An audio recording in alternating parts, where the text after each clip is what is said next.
Welcome to Lesson 13D, Prandtl-Meyer expansion fan example. In this lesson, we finally have enough equations to do a Prandtl-Meyer expansion fan example. First, I'll give a step-by-step procedure, and then we'll do the example. Here's our setup and some of the equations we'll need. We have a wall that tilts down at angle delta, and at this sharp corner, we get a Prandtl-Meyer expansion fan, which increases the Mach number from 1 to 2. I label all these angles, as we discussed in the previous lessons. We had derived the Prandtl-Meyer function, nu of m, which was our equation 12. And for theta 1 equals 0, we have the Prandtl-Meyer equation, which we called equation 11. We also have the equation for Mach wave angle, where here we have a mu1 and a mu2 for m1 and m2 respectively. So I'll generate a procedure for the case where we know m1, p1, t1, and then the ratio of specific heats gamma of the gas, delta, the angle that the wall suddenly turns. And we want to calculate m2, p2, and t2 across the expansion fan. Note that the only way this whole thing works is when m1 is supersonic. And as I've said previously, if we ignore boundary layers along this wall, theta 2 will equal delta. Well, here's my step-by-step procedure.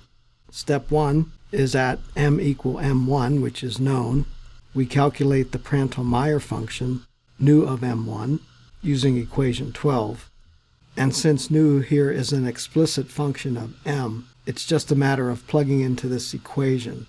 In other words, this calculation can be done explicitly. Step 2 is to calculate nu of m2, which from our equation 11, the Prandtl-Meyer equation, is nu of m1 plus theta 2, both of which are now known, and this comes from equation 11.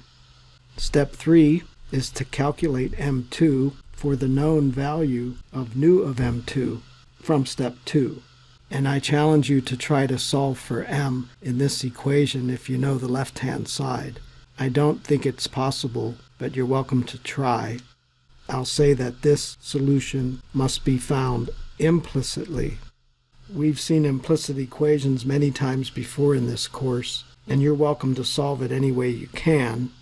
For example, with Newton's method, the false position method, trial and error, what-if analysis in Excel, etc. Or you can use the compressible aerodynamics calculator, which I'll illustrate a little later in this lesson. Step 4 is to use our old friends, the isentropic relations that we developed in the first couple weeks of the class to get T2, P2, etc.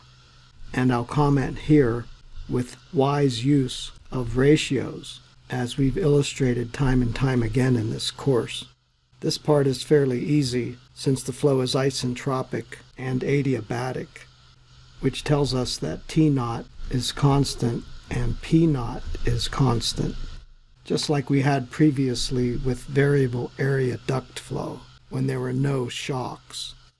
Finally, step 5 is to calculate all the angles, mu1, mu2, and alpha, for example, the total included angle of the expansion fan. This step is also fairly simple. Now let's do our example. We have air flowing supersonically and horizontally at Mach number 2.0 when it suddenly encounters this sudden expansion with angle 10 degrees. I give P1 and T1 upstream of the expansion fan, and I'll label this angle as alpha, which is the total fan angle. We want to calculate the downstream properties at 2 and these angles. Here are our assumptions and approximations: ideal gas, two-dimensional, adiabatic, and isentropic, which means there's no friction, so we are ignoring the boundary layer along this wall, and that tells us that theta 2 is equal to delta. Well, let's follow our step-by-step procedure as I had outlined above. Step 1, at m1 equal 2.00, we solve for the Prandtl-Meyer function, and we get 26.38 degrees. Alert students will recognize that this is the same Mach number as in the previous lesson, where we got this Prandtl-Meyer function. And I'll mention, as we discussed in the previous lesson, this value of 26.38 has no actual physical significance in the geometry of the problem. The Prandtl-Meyer function is just a parameter that will be useful for these calculations. Step 2 is to set nu of m2 equal nu of m1 plus theta 2, which is 26.38 degrees plus 10 degrees. That's our delta, using the fact that theta 2 is equal to delta, which was given. So we get 36.38 degrees. This is our value of nu, the Prandtl-Meyer function, at Mach number 2. Now we solve implicitly for m2 at this nu of m2. Again, do this any way you can. To 4 digits, I get m2 equal 2.385. This is one of our desired answers. And I'll mention also that the compressible aerodynamics calculator online will give us the same answer.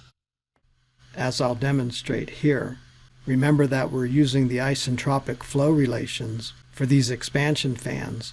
The default is gamma of 1.4, and we'll set our Mach number to 2.0 to calculate the Prandtl-Meyer angle. And there's lots of digits there. I'll copy that and then click on Mach number here and scroll down to PM angle in degrees as our input.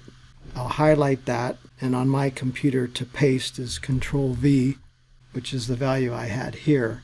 But I'm adding 10 degrees, so I'll turn this 2 into a 3. Now I have lots of digits without having to write them down. When I hit calculate, the PM angle is what I had input, but we're interested in the Mach number, which is 2.385 to 4 digits, as I had calculated manually. So the CAC agrees with what I had calculated. And I generally use the false position method for these kind of implicit calculations.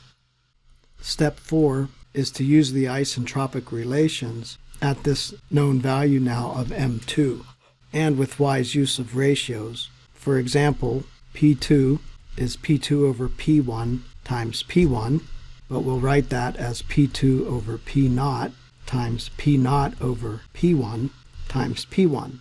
Again, P0 is a constant, which allows us to do this. Plugging in our previous expressions for isentropic flow of an ideal gas, P2 is 1 plus gamma minus 1 over 2 m2 squared to the negative gamma over gamma minus 1 times 1 plus gamma minus 1 over 2 m1 squared to the gamma over gamma minus 1, noting that this exponent is positive and this one negative because these are in reciprocal form, and all this times P1, which is given as 230 kPa.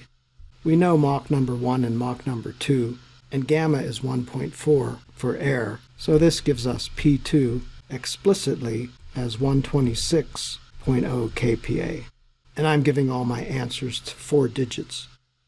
Similarly for T2, it turns out that T2 is 1 plus gamma minus 1 over 2 m2 squared to the negative 1 times 1 plus gamma minus 1 over 2 m1 squared to the positive 1, which I won't write, times T1.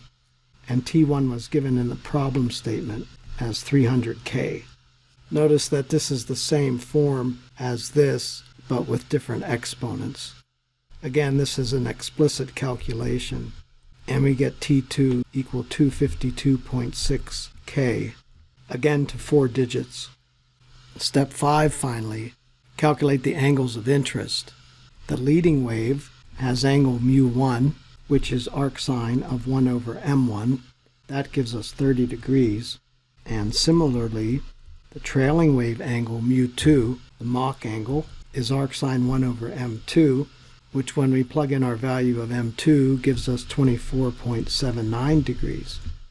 I'll mention also that the angle of this trailing wave from the horizontal is mu2 minus theta 2, which is thus 14.79 degrees.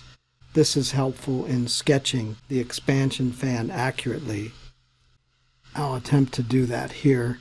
the wall deflects at an angle of 10 degrees.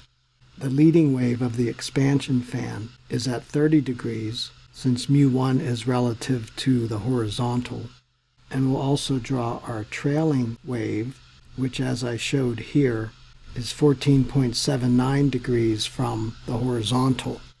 I'm drawing here only the leading and trailing waves of the expansion fan, but you must realize that there are an infinite number of expansion waves in this expansion fan, and the total included angle between the leading and trailing waves is alpha.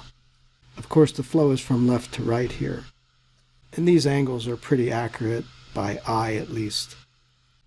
To calculate alpha, the total fan angle, it's equal to mu1 minus mu2 plus delta.